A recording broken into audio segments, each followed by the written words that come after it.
Hi everyone, welcome to our third episode of the home series. My name is Jaren. And my name's Luce. Today we'll be talking about connection. So connection in terms of what makes us feel most connected to people, what qualities in a person makes us feel connected to that person more. And I believe that's the first topic, we'll start with today. And if we do venture off into other topics, it'll definitely be a good discussion. So let's get to the video. Yeah. So getting to our topic, which was what makes us feel most connected to someone, what qualities in a person can we identify that makes us feel this way. And also, I know the video might look different this time around because of the lighting, but hopefully it doesn't take away from the quality of the discussion. But yeah, so if you want to go ahead. And also, if you hear Jaren sniffle or anything, it's because she has allergies, so... Yeah, I'm sorry. We apologize in advance. Yeah. Okay. And so, you want me to just get started? Yeah, you can start on... I don't really know exactly what I'm going to say, but I'll just start somewhere and we'll move along. But, yeah, I think it's like a mixture of things. You know, it's never just one thing when it comes to feeling close to somebody. Sometimes it's not just about a quality, but it's about a feeling you get from that person. You know, that plays a lot into it. I feel like, I'm not going to go into specifics because I don't know right now, but I just think, like, obviously the first step in being able to feel comfortable with somebody is having a, like, good communication where you're able to be vulnerable. I think it changes from person to person, and honestly, it's not just, like, you could look at somebody and be like, this person doesn't have great communication, or, like, they're not good at being vulnerable, because they might not be good at being vulnerable with you, but if they have somebody else who they are comfortable with, they will be able to be vulnerable with them. Yeah. So that's, like, one thing, and then you could just go ahead and, like, build on that. Yeah, I think what I would say is what you mentioned in terms of communication, that's a big part of it. Because communication is like our main, well, not necessarily our main form of, like, communication, form of interaction. Yeah. But body language plays into that, obviously, in terms of interactions. But I would say definitely, like, for me, communication does build trust, but I would say someone that I can trust, knowing, like, even at my lowest or at my highest, like, you know, in every way that person is someone that will be there for me, and having that trust in not necessarily, like, the person being there all the time, not expecting for them to be there all the time, but knowing that, you know, they will show up for you in ways that could make you feel better. Yeah. Because I feel like connection definitely can mean different things for... Sorry. It's okay. Connection can, you know, look different with different people. Yeah, and I think that was a discussion we were having last night. Like, the connection that we have, I may not have with someone else. And the same thing for you. Like, yeah, and that's kind of like what I said earlier too when I first started out, like, it changes with each person, you know? Yeah. And I think it's really important to know what makes you feel connected to yourself first, because you really build on that through self-awareness, like knowing who you are through self-awareness first, and then building on that connection with other people, because I feel like you can only really go as deep as, like, you're connected to yourself with others. Yeah. I also think, like, going off of that, you know, if you know yourself well, you know what you need in a relationship, not just, like, you know, platonic relationships as well, just any relationship. You know what you need as a person to feel safe with somebody, you know, and that way, if you know yourself well enough, when it does come time to have those kinds of discussions with people who are close with you, you could say, like, hey, like, this is something I personally need to feel comfortable in any kind of relationship, and I don't feel like I'm getting this from you. You know, and it's okay to have those honest conversations, and this is what I mean. Like, So you could have this feeling and you could feel like you're not getting something from a specific relationship. But like if you don't have that vulnerable communication with somebody, then you're not going to be able to have that discussion. And that's why I think it's such a big step in any relationship is to be able to do that. Because if you can't, then you can address things that may be wrong in the relationship. And in the end, if you don't fix those little things starting out, then it's just going to topple over each other and get bigger and bigger, like an avalanche, you know? I agree. And also one piece of what you said is having that vulnerable communication is so important. And it really is. And I feel like one big piece of relationships that we miss today is vulnerability. People are so scared of being vulnerable and then having their heart broken, or being vulnerable and being like shut down by the other person, or being abandoned. I think that's one of the biggest issues of today, like fear of abandonment. Like everybody has walls up. Yeah, exactly. And I feel like I definitely have certain fears around certain things, but I read something today that talked about like everybody has anxiety and it's like in our nature to have it. But for us to be able to overcome that anxiety, we have to face those fears. Like as much as we are fearful of, let's say, abandonment, fearful of intimacy,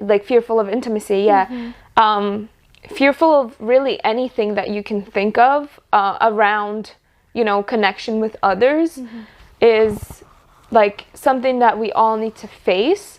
And will there be people that do, you know, leave you, or that do, you know, that do not support you in your hard moments or your difficult times?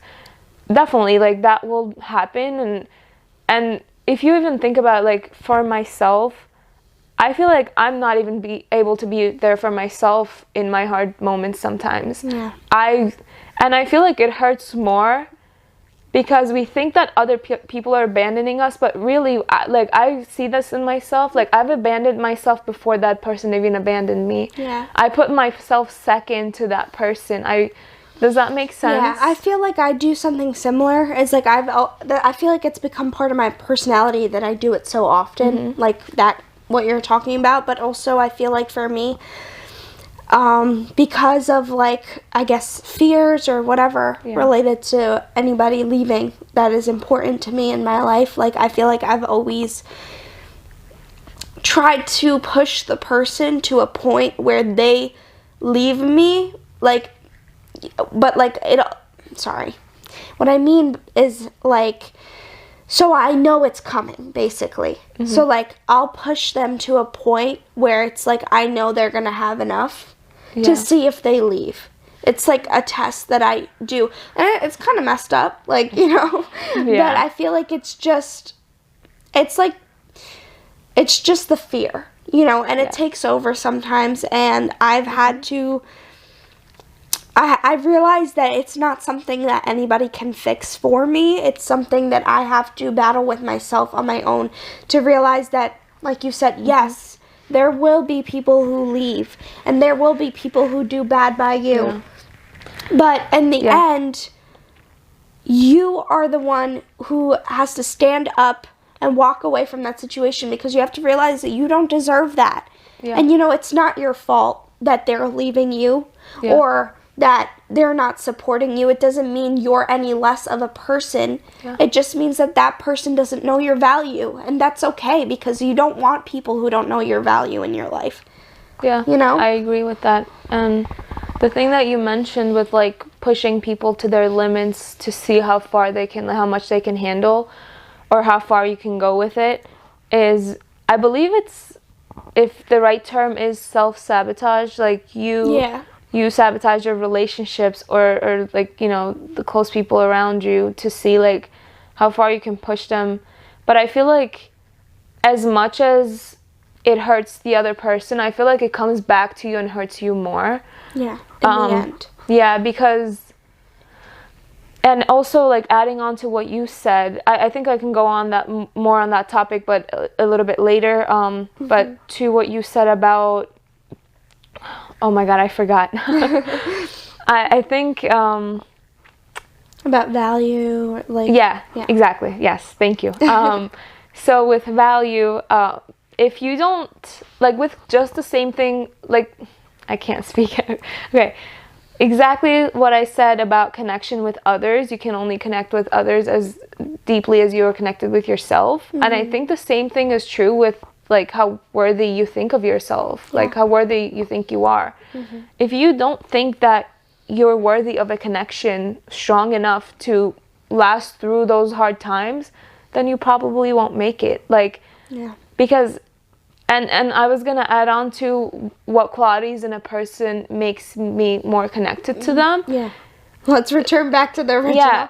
So what I was gonna say about that is, if someone is able to battle through the low with me, in terms of like, let's say a situation happens where it's like I'm reacting negatively, whether that means like I'm breaking down, crying, or I'm reacting like being angry. Yeah. And that person takes it well in a way that's like They don't react, and they're just like, hey, like it's okay, you know, like you're fine, I'm here. And sometimes that was a conversation we were having last night. Sometimes like all you really need is someone to be just saying like, you're so strong, like you can do it, like you're gonna get through this. Yeah. It's not even about like I'm here. Like they don't even have to say that sometimes. Sometimes their presence, just their presence without even talking is like, to me that's what connection is. That's what I value most in someone and what makes me feel most connected to them. Yeah, I think I do agree with you. Like, in a moment where I'm feeling particularly low, I feel like what sets aside for me how close I am with that person, or whether I have any kind of vulnerable moment with that person again, is that kind of interaction.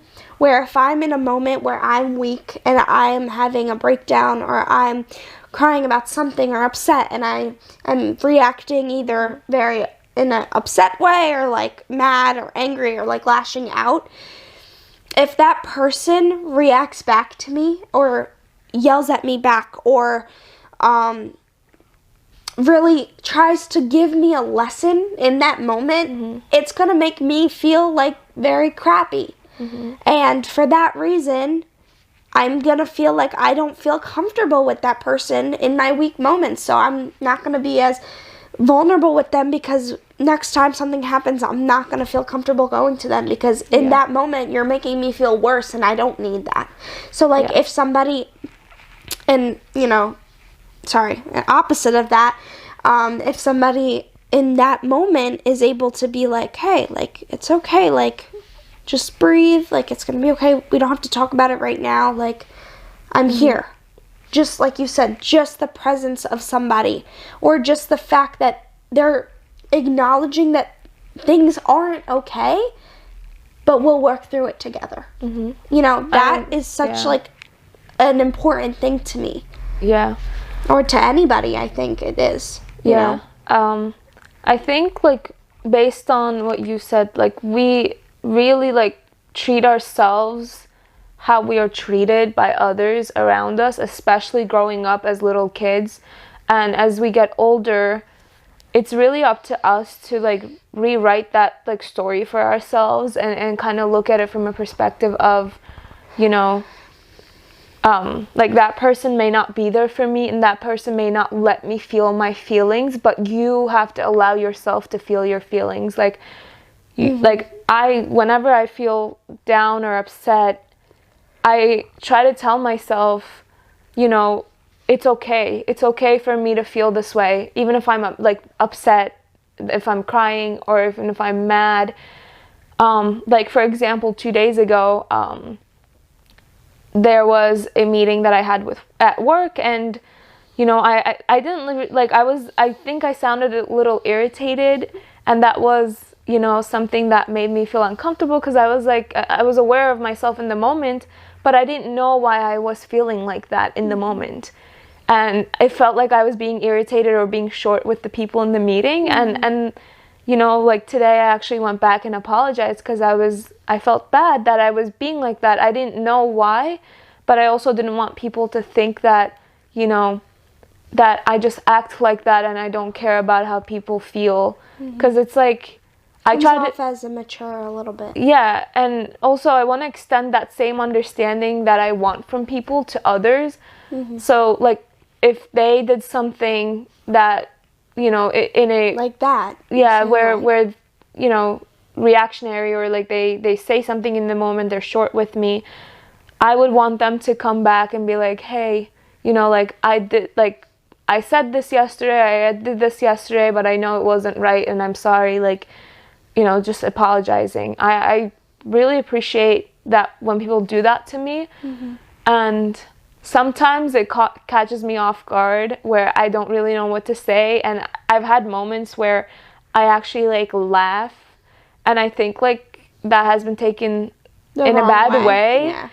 Because I think, like, for me, I think we agree on this, like, we laugh through our pain sometimes. and as much as, like, yes, it's probably like a coping mechanism that we have, sometimes it really helps, because I feel like we've also grew up in chaotic environments where we really couldn't do that much. We couldn't change. We were little kids. We couldn't really change anything. We couldn't really make a difference in how other people felt around us, or how we didn't even know how to help ourselves. It was like a hopeless feeling. So I think that's why I also value deep connection and deep conversations in my relationships today, because I felt like I didn't have that growing up, and I felt like I was hopeless, voiceless, yeah. Like I was alone, not like alone, but like lonely. Literally, yeah. Yeah, like as if there was no one that could help me and nothing that I could do. Yeah, like there's so many people around you, but you feel like you're alone. Yeah. And honestly, like, sometimes the little things that people do, even strangers, can make us feel so connected to them. And I feel like we miss that nowadays. Like, we like lack that, so we don't really... People, it's not that people don't want deep connection, but I feel like people are afraid of deep connection. One, because they don't want to lose it if they do have it. And two, it's like they don't even know where to start to get to that deep connection. Like, what do you say to someone? true. What do you do? Like, what starts a good friendship? Especially for people who have never had those relationships growing up, even in family. Like, you know, when you're growing up, you look up to your parents, your siblings, or like people around you. And if you don't see those kinds of healthy relationships, you don't grow up thinking that like unhealthy is the normal. Yeah. So, like, for you, when you see people being so open, it's like I feel like that was, like, with me, like, when I was having my first, like, real friendships and, like, real relationships, like, it was, like, this line I had to cross because I didn't know how to get there. I feel like we didn't really have that many, like, especially relationships, like, you know, with a partner, like, we didn't really have a lot of people to look up to. I didn't know what a normal relationship is, you know, so I feel like it was so hard for me to open up, not because it was already difficult on its own to be vulnerable, but it was also like I didn't know where to start, because I'm like, I don't know how this is supposed to work. Yeah. You know, and I think that's why most people don't jump into it, because it's like you don't know, and the unknown is scary. You know, in every way. So I just feel like it's hard crossing that line. But exactly, going back to the main topic that we were saying, if there are people who can do little things for you that make you feel more comfortable and safe, whether they're super close to you or not, you know, it unlocks this new relationship with that person that possibly could lead to something more. Like, not just relationship, but, you know, something more closer and, like, more intimate, like having a good relationship with your siblings or, like, friends or partners. Like, you know what I'm trying to say. And honestly, I feel like you can't rush connection. Like, you really can't. connection builds through time and trust. You really have to learn to be there for them as well as let them be there for you. And it really, sometimes that connection that you want, you get that from the most, from the unexpected person in your life, where you're like, this person I will never have a connection with, and then you end up being best friends with them, or end up it's like that being thing. with them, like being in a relationship with them. It's like, you know how you always see those posts about friendships, like when you start off hating like the person and then you like end up being best friends with them. It's like that. Go ahead, sorry. No, it's okay. I think it's true with what you said. You never really know, like, even if it's someone that you really dislike, that you might like later on. And also another question is, like, why is it that we dislike certain people for certain things? I think, like, I guess this is like a different topic, but when I like think of that, I feel like we dislike people either because we look at them and think they have something that we don't. But if you're able to recognize something in someone else, that really means that you have that within you too. You just don't have the awareness enough to know that you have that within you. Yeah. Does that make sense? You're like reacting out of emotion without really the knowledge of like self-awareness. I also just feel like we're, like, another reason for it that's totally unrelated is just like, I feel like we're in a world and society today that is just, we're so judgmental on everything that, like, that's why every day, like, I try to, like, if I come across a situation where I'm like, oh, I don't particularly like this person, like, I try to step back and just, like, be like, why don't I like this person? Like, what is there? Like, it's just my judgment on certain things, but I'm like, you know, and we were saying this yesterday too, it's like, we were watching, there's this TikTok account that they do like drive-by kindness, so they'll be, you know, literally driving by and like screaming like, oh, you're beautiful or whatever to people. And we were watching it and saying how it's so sweet and all this and that, and in the videos it's saying like this lady opened up about something, and it's just a stranger, you know, maybe she felt safe with those people because they were giving kindness rather than any kind of judgment or hate, and she opened up to them and shared something that she was going through. And this is like the point of it is, like, you don't know what people are going through. You know, so, like, no matter what, like, I feel like you could look at somebody and find something that you don't particularly like if you go into it with that mindset. But if you look at it and go into it positively and you're like, you know, I want to get to know this person better. Like, maybe I just don't know them. Maybe there's something I don't know that, or like maybe they're lashing out because there's something going on. It doesn't always have to be like this person is a bad person. It's just, you have to take a step back and look at it from a different perspective, because like you said, you want to treat others how you want to be treated. So if you're going to have that prejudgment towards people, then you can't get mad when other people have it towards you either. So you have to, like I said, step back and look at it just like how I would want anybody to look at me. Like, I have my moments where I am not the nicest. You know, I will say things in moments of anger or sadness, and I wouldn't want somebody to look at me and think that that is who I am. You know, I would want them to just not judge and just try to understand maybe I am going through something, you know? And I feel like as you talk, I get all these great ideas, but then the minute I have to talk, I forget all of them. So I feel the same way. My mind feels a little scattered right now, but you said something that caught my attention. You said, like, be the example you want to see, or be the change you want to see. Something like, there's a saying like that. I didn't say it like that, but yours does sound better. So there's a saying that sounds something like that, or be an example you want to see, or like be the change you want to see. I think they both work, but I feel like we always also judge other people, but then we expect other people not to judge us, like you said.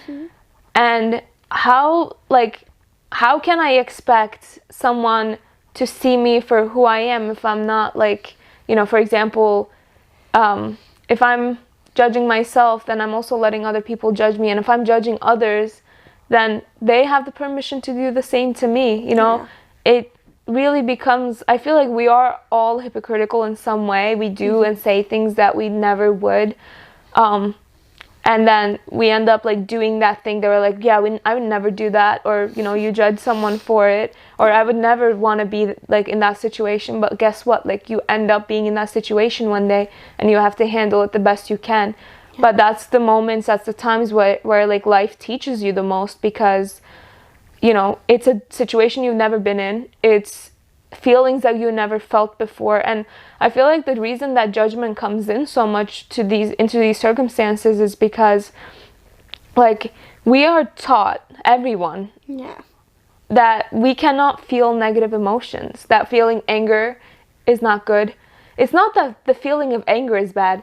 If you react through anger, it's bad, meaning like if you take action but if you just sit there and just feel angry, like feel it. Like, I don't think anyone ever thinks about that, but like I've done that. I've just sat in my anger, and it's so frustrating to sit in that. And then literally you can't sit there more than 5 minutes in that anger. Like I've done that, like, I mean, through meditation and stuff, where I'm feeling like really sad or really angry. It's not often that I feel super angry, but there are a lot of times where I do feel really upset. But the one time that I really like vividly remember I sat through my anger, it was like a few minutes into the meditation, and I was like, what am I doing? Like, I'm like, this person that I'm angry towards, this situation that I'm angry towards, like, they don't feel what I feel. I'm the only one that's feeling like this. They might feel angry too, but I can't feel their anger, and they can't feel my anger. And we don't feel that on the same level either, or to the same intensity. And looking at other emotions too that we see as negative, let's say fear, or sadness, anger, anything else that you can think of. That's like the main three. Putting me on the spot. Okay, that's the main three. No, it's okay. Main three that I can think of, but we are always told like not to be afraid and just go out in there and do it. And it's like, it's okay to sometimes just feel it and then sit there with it. With the anger, with the fear, with the sadness, like, and you really learn to soothe yourself through those moments. You're like, you know, like, it's okay. You know what it is? I think that it's because in those moments we want like some sort of solution to happen. Most of the time when we're in those situations, they don't. And not in that moment. And that's why we get like angry, because we like, if you're mad at somebody for doing something, like you want to yell at them, or like you want to like whatever, you know, it is like sometimes you get angry or like you're upset and like you want to fix the situation, but sometimes you're in situations where you can't. There's literally nothing you can do. And like like you're saying, like you have to learn to be able to take that under control, because nobody is gonna, you know, do that for you. Like you have to sit and like we talked about this in the other video too, is like it's okay to just sit and feel. Like just feel angry. Like it's okay. It's okay to be sad, but it's like there comes a point where I don't even know what I was gonna say, but like there comes a point where you have no choice but to accept what's going on, like accept that this is just reality.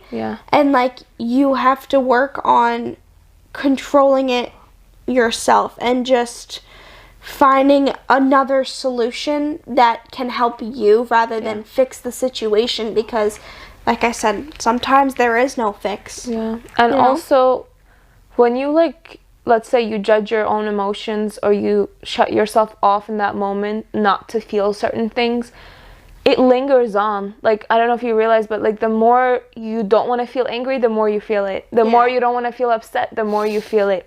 Like, the more you shut it out, the more it lingers on. And there's really no, like, I was saying this the other day, there's really no one coming to save any of us. We have this idea in life that like, we're going to find the perfect match in our partner, or we're going to have the perfect friendships, we're going to have the perfect family life, or whatever.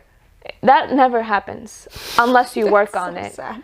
But I know what you mean. Can I add something? Yeah. Actually, I think the thing is, I saw like this quote, which is why I'm saying.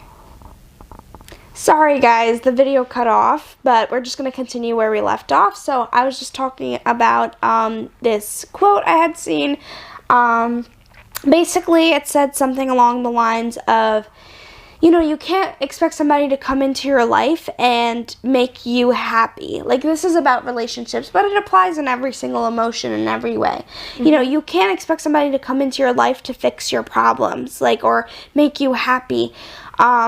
You have to be happy on your own. You have to be thriving on your own. And that person who comes along to join your life as a partner is somebody who you thrive together with. You know, it's not like you're, you know, one arm is lifting that person and he's trying to lift you and you're trying to lift them, or like whatever. It's like you're both standing up individually and you're joined in happiness. That's what it is. You can't expect people to try to come and fix your problems for you, because it doesn't work. In the end, it becomes problematic. And also, just to add on to all that you said, the thing is, if you, let's say you have a void within you that you want to fill, like, you know, what you said, no one can make you happy.